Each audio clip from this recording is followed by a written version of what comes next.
Iran may have just made its most dangerous mistake yet. In a shocking and aggressive move, the Iranian military launched a direct missile strike on a U.S. airbase in the Middle East. This bold action may have handed the United States, and President Donald Trump in particular, the perfect opportunity to deliver a devastating blow to Iran's already fragile regime. Located just southwest of Doha, the capital of Qatar, this base houses over 10,000 military personnel from the United States, the UK, and Qatar. Explosions were heard across the city. Terrified civilians ran for shelter as missiles lit up the sky. On social media, videos quickly surfaced, showing rockets streaking overhead and chaos erupting inside public places like malls and shopping centers. On Truth Social, he described the missile barrage as a weak response that had been expected and effectively countered. Meanwhile, countries across the region reacted swiftly. Saudi Arabia, the UAE, Egypt, and even Russia condemned the missile strike and called for immediate de-escalation. Qatar, though protected, was furious, and Iran's excuses did little to cool the anger. He emphasized that no Americans were hurt and nobody was injured. His tone was surprisingly calm, suggesting that the crisis might be winding down. But not everyone was ready to breathe easy, yes. But if they miscalculate again, the US is fully capable of unleashing overwhelming force. One more wrong move could spell the end of Iran's current regime. This was a line crossed, and history may remember this moment as the tipping point.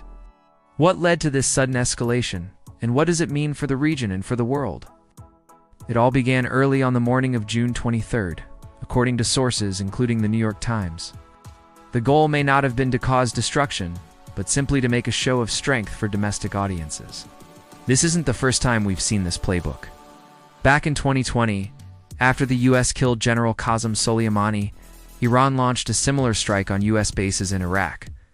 Again, the damage was minimal, and the message was mostly symbolic. In a public statement, spokesperson for Qatar's foreign ministry condemned Iran's actions as a violation of sovereignty and international law. Just days before the missile launch, US B-2 bombers carried out Operation Midnight Hammer, striking 3 of Iran's nuclear sites. Iran's leadership insists they are ready to retaliate again if provoked. While US forces remain on high alert across the Gulf, world leaders from France to Iraq to Russia are urging both sides to return to diplomacy and avoid a wider conflict. That attack demonstrated America's unmatched military power. Trump has made it clear, if Iran continues to push, the US won't hesitate to strike back harder and faster. He confirmed that nearly all the Iranian missiles were intercepted by Qatar's air defenses, with the help of US-made Patriot systems. Thanks to advance warnings and strong preparation, the base had already been evacuated and no injuries or fatalities were reported. In other words, Iran's big strike failed to cause any real damage. The US Embassy in Qatar issued an emergency alert, urging all American citizens to shelter in place. Moments later, the UK Embassy followed with a similar warning. The Iranian state media framed the operation as a mighty and successful response to what it called American aggression. They even gave the operation a name, Herald of Victory. Iranian sources claimed the number of missiles matched the number of American bombers that had previously struck their nuclear sites. But the real question was, how much damage did Iran actually do?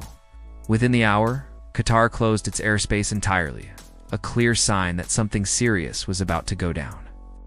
The fear in the region was palpable, and it didn't take long for that fear to turn into reality.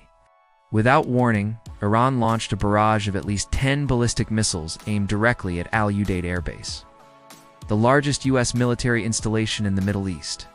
Iran wasted no time claiming credit for the attack. Its president posted on X, stating that Iran had not started the war, but would answer any invasion. According to Qatari officials, the answer is very little. President Trump, watching the events unfold from the White House Situation Room, responded by thanking Iran for the early warning. Shortly after the U.S. statement, Iran's supreme leader, Ayatollah Ali Khamenei, posted an image of a burning American flag along with a defiant message: Iran would not surrender to anyone. What is especially interesting is that Iran reportedly warned both Qatar and the United States in advance of the strike. But this time, the stakes are higher. President Trump has already proven his willingness to strike hard when provoked. So what happens next? For now, the skies have gone quiet. Airspace restrictions across the region have been lifted. Flights have resumed. But the situation remains incredibly fragile. Ultimately, Iran's missile strike may have been a calculated risk meant to satisfy internal pressure without sparking full-blown war.